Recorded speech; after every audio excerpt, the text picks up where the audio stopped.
regarder comment se structure finalement l'Assemblée nationale pour nommer une personnalité susceptible d'avoir une majorité de soutien au moins à l'Assemblée nationale.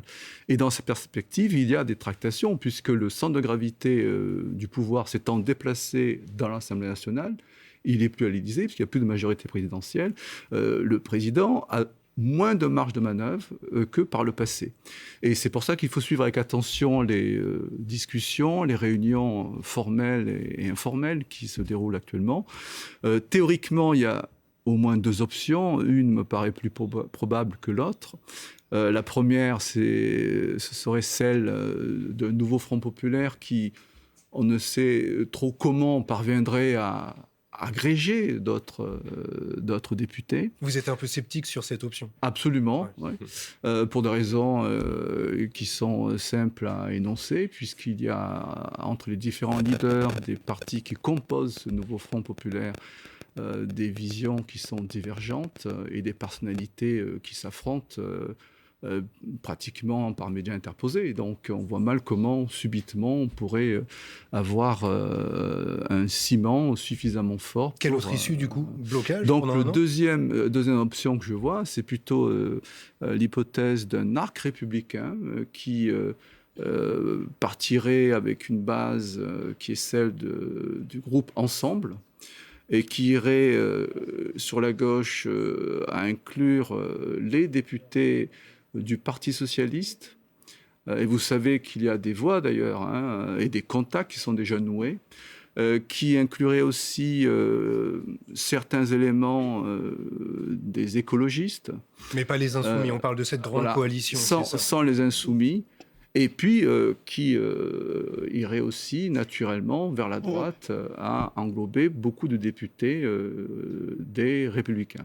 Alors nous allons retrouver Semir Alwardi, vous êtes donc politologue spécialiste des questions du Pacifique. Alors est-ce que vous êtes d'accord avec Fred Constant? Une majorité est-elle possible et est-ce qu'on a justement un risque de blocage durant une année? Alors, je suis tout à fait d'accord avec mon collègue, le professeur Constant, quand il parle d'arc républicain, parce que finalement, le problème que l'on a, c'est que les électeurs qui ont voté pour le nouveau Front populaire, en tout cas une partie des électeurs, n'ont pas voté pour le programme, mais ils ont voté contre le Rassemblement national. Et donc, cela nécessite une certaine humilité de la part du nouveau Front populaire, parce qu'il faut comprendre que cette élection a été quand même biaisée, parce que devant le choix politique, devant l'offre politique, eh bien l'offre ne s'est pas faite le plus souvent sur un programme. Et c'est pour ça qu'il y a eu entre les deux tours des désistements programmés qui ont permis justement au LFI de se retrouver en première position. Et donc ça ne reflète pas tout à fait, contrairement à ce qu'a pu croire LFI dans son premier discours après les élections, la volonté de l'électorat. Et donc, si on ne veut pas les deux extrêmes, il y a cet arc républicain, et je suis parfaitement mon collègue Fred Constant là-dessus, c'est-à-dire trouver un équilibre. Et si jamais on fait le contre justement de cet équilibre possible, eh bien, on peut arriver à des majorités de circonstances qui fonctionneraient selon, évidemment, chaque élément, chaque domaine, et se mettre d'accord à chaque fois. C'est tout à fait envisageable. Tournons-nous vers un autre de nos experts, Faneva Kotondra Asso, qui est avec nous depuis La Réunion, maître de conférence en droit public à l'Université de La Réunion. Bonjour à vous. Est-ce que vous êtes d'accord avec vos deux collègues? Et puis, revenons à la proposition d'Olivier Serva. Quel regard est-ce que vous portez sur l'idée d'un groupe outre-mer spécifique à l'Assemblée nationale? Je vous remercie de votre invitation, de me donner la parole. Alors déjà, je pense qu'il faut essayer de raisonner selon les territoires.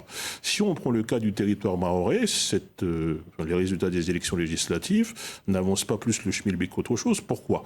J'ai entendu mon collègue indiquer que le vote contre le Rassemblement national était un message adressé, notamment au gouvernement. Côté mahorais, le vote pour le Rassemblement national, ou en tout cas pour la députée représentant le Rassemblement national, est un message adressé au gouvernement. L'immigration clandestine, la lutte contre l'insécurité, encore une fois, on leur a promis à ces électeurs des lendemains qui chantent, et une députée a été élue. Le Rassemblement national ne se trouve pas en position d'être titulaire du gouvernement.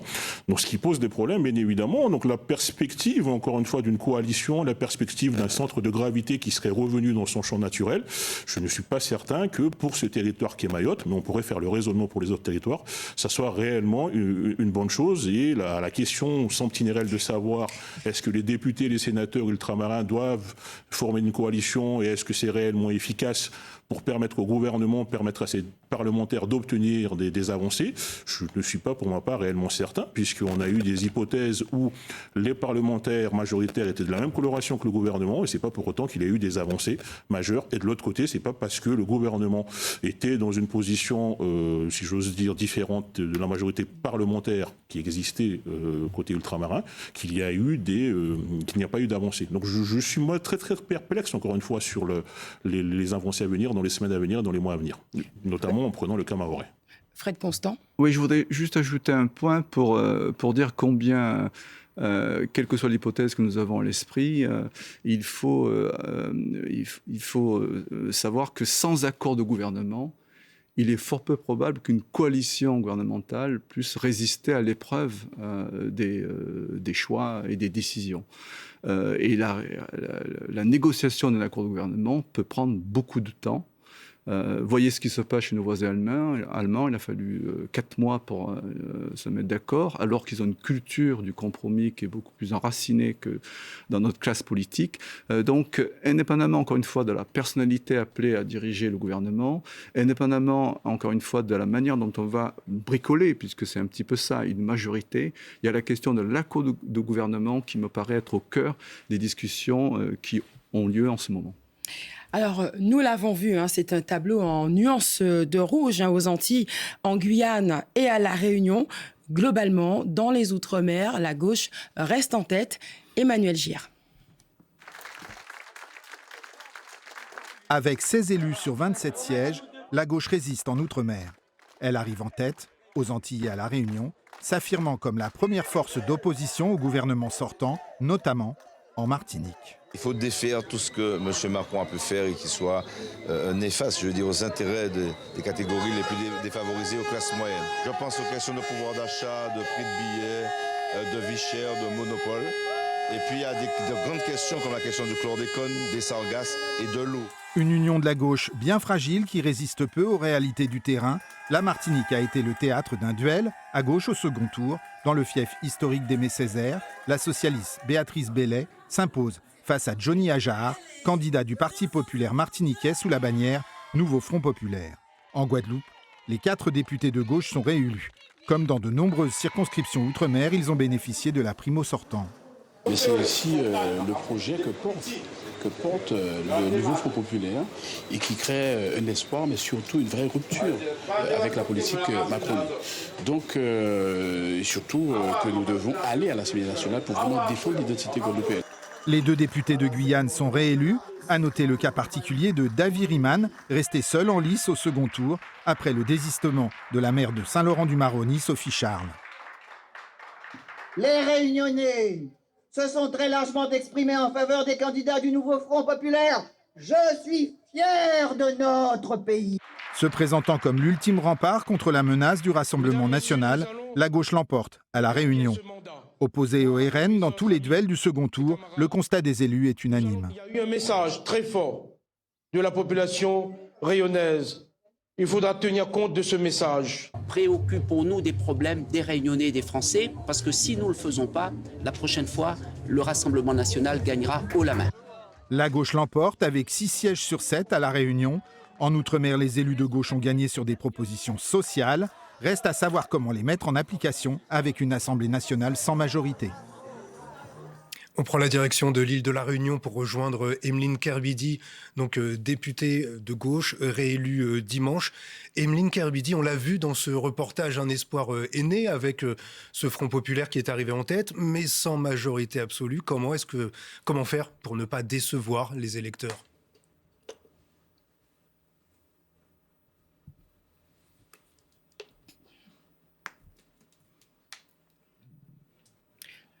On va revenir à vous, Emeline Kerbidi.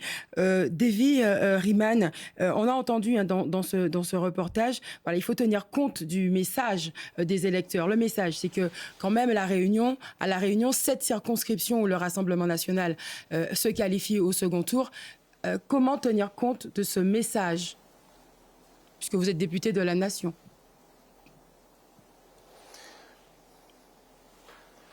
Écoutez, le message était clair.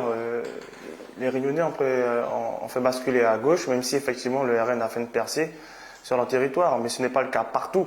Donc chaque territoire dit d'outre-mer a ses réalités politiques, sociales, économiques et autres. En l'occurrence, ce qu'il faut comprendre, c'est que l'urgence aujourd'hui qui est à notre porte, c'est de répondre aux besoins du quotidien de nos concitoyens. Et c'est en ce sens que le nouveau Front populaire a mis en exergue des propositions qui devront être adaptées, mis bout à bout, devront être adaptées aux réalités de nos territoires respectifs. Parce que chaque territoire a sa singularité, qu'on le veuille ou non. Donc c'est en ce sens-là que nous, en tout cas, en tant qu'élus de la nation, mais issus des territoires dits d'outre-mer, nous devons faire valoir ces réalités pour que les lois qui seront votées in fine sont en totale adéquation. Ce qui n'a pas toujours été le cas, parce qu'on a vu durant ces deux dernières années, on devait se battre à chaque fois pour qu'on ne puisse pas continuer à légiférer par ordonnance ou par décret concernant nos territoires. Jusqu'à aujourd'hui, par exemple, la loi sur la réforme du chômage ne s'applique pas sur nos territoires parce qu'effectivement, ils n'ont pas pris en compte nos réalités qui ne sont pas celles de l'Hexagone. Donc, il y aura beaucoup de sujets à mettre en exergue. Nous, en tout cas, on sera le porte-étendard de ces voies ultramarines qui aspirent à bien autre chose que ce que l'on connaît aujourd'hui. Et donc, le gouvernement, quel qu'il soit, va devoir répondre, et très rapidement, en ce qui me concerne. On revient vers Emeline Kerbidi qui est avec nous normalement depuis l'île de la Réunion. Je vous repose ma question, voilà, comment ne pas décevoir cet espoir qui semble naître avec le nouveau Front populaire. Et puis une autre question, est-ce que vous avez une idée, une préférence, vous, pour incarner ce Front populaire à Matignon? Qui pourrait être Premier ministre? D'abord, alors, ça va être une décision collective et bien évidemment, ce n'est pas à moi personnellement de décider. Je n'ai pas particulièrement de préférence. Il va falloir quelqu'un de consensuel. Mais il va falloir quelqu'un du nouveau Front populaire. Et aujourd'hui, le président ne semble pas décidé à vouloir nommer un Premier ministre issu du nouveau Front populaire. Ce programme qui est porteur d'espoir, il est finalement, il fait écho à la situation des territoires ultramarins, ces territoires qui sont parmi les plus pauvres, où la vie est la plus chère, et donc ils venaient répondre aux besoins de nos populations ultramarines. Ils ont préféré le programme du nouveau Front populaire à celui de droite, voire d'extrême droite qui leur était proposé, en tout cas en très large majorité. Et même sans majorité absolue, il est possible, avec un gouvernement du nouveau Front populaire, de mettre en place quelques mesures. Ça serait par voie d'ordonnance, par voie de décret, bien évidemment que ça n'est pas l'idéal et qu'on préférait pouvoir légiférer. Mais d'ores et déjà, on sait que par exemple sur l'abrogation de la réforme des retraites ou sur le blocage des prix, il pourrait y avoir des choses faites même sans majorité absolue. Et c'est ce qui visiblement semble faire peur au président, puisqu'il refuse actuellement de nommer un Premier ministre qui soit issu de cette gauche unis, comme si finalement ils refusaient d'entendre ce que les peuples d'outre-mer, ce dont ils ont le plus besoin, c'est-à-dire venir lutter contre la vie chère notamment. Mais là, vous n'avez pas la majorité absolue. Comment? Il va bien falloir aller chercher des voix ailleurs. Vous irez les prendre où, ces voix? Il faut faire des compromis, mais il ne faut pas confondre compromis et compromission. Aller chercher des voix et aller chercher des voies de discussion, c'est une nécessité pour pouvoir gouverner, quoique vous vous apercevez quand même que sans majorité absolue, Emmanuel Macron a réussi à tenir 2 ans son gouvernement, malgré des difficultés certaines, mais pendant 2 ans, il y a eu des choses de faites et des lois passées qui ne nous conviennent pas, certes, mais des choses ont bien pu être faites, ce qui signifie qu'on peut avoir un gouvernement, même sans majorité absolue à l'Assemblée. Et je pense qu'il faut prendre les choses dans l'ordre. Il aurait fallu, dans un premier temps, accepter la décision des Français